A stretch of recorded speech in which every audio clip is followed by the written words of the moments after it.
ውድ ተመልካቾቼ ዛሬ የማሳያችሁ ገራሚ ሾርባ ነው። የበቆሎና የድንች ነው። በጣም ይጣፍጣል። ለረመዳን ይሆናችኋል። በአብዛኛው ቤት ሁሌ ስለሚሰራ የወይራ ዘይት ወይንም ዘይት ዘይቱንም ይባላል።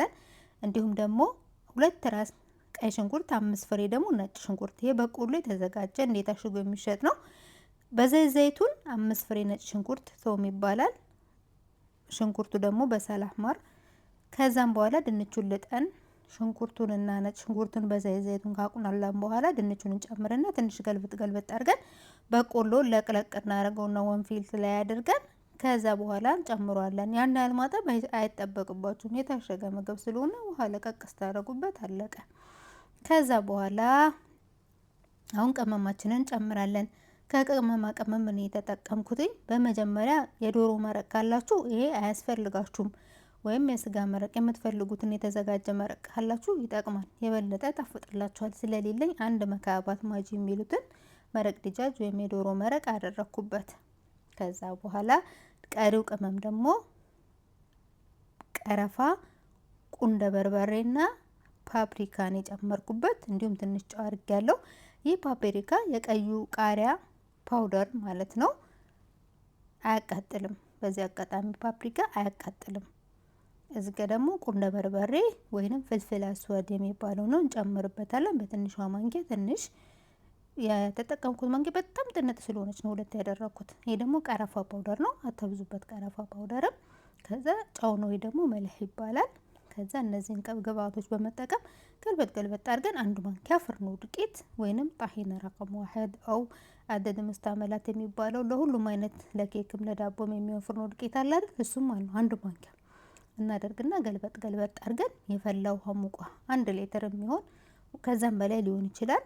እያያችሁ እናንተ ተጨምራላችሁ። አታብዙበት፣ አታሳንሱት።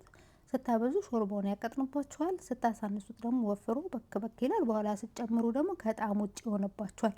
አያችሁት? አሁን ዘለል ብሎታል። ቢሆንም ግን ትንሽ ይቀረው ነበር። ትንሽ ውሃ ከዚህም ላይ አያችሁት?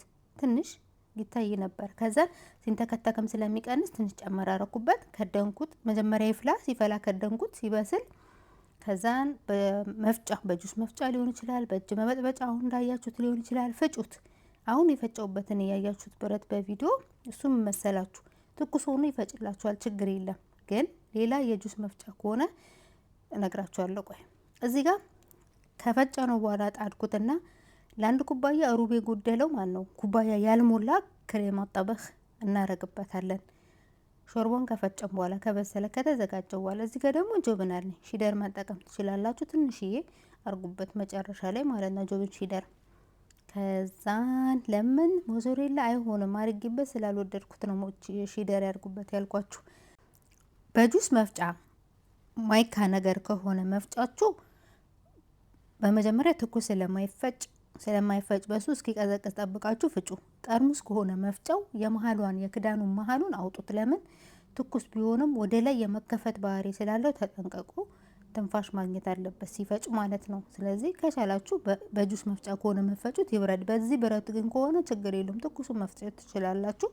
ይህንን ይመስላል የዛሬው ሾርባ። ሞክሩት፣ ትወዱታላችሁ። ላይክ ሼር ማድረግ አትርሱ። ጥያቄ አስተያየት ጻፉልኝ። ሰላም አለይኩም።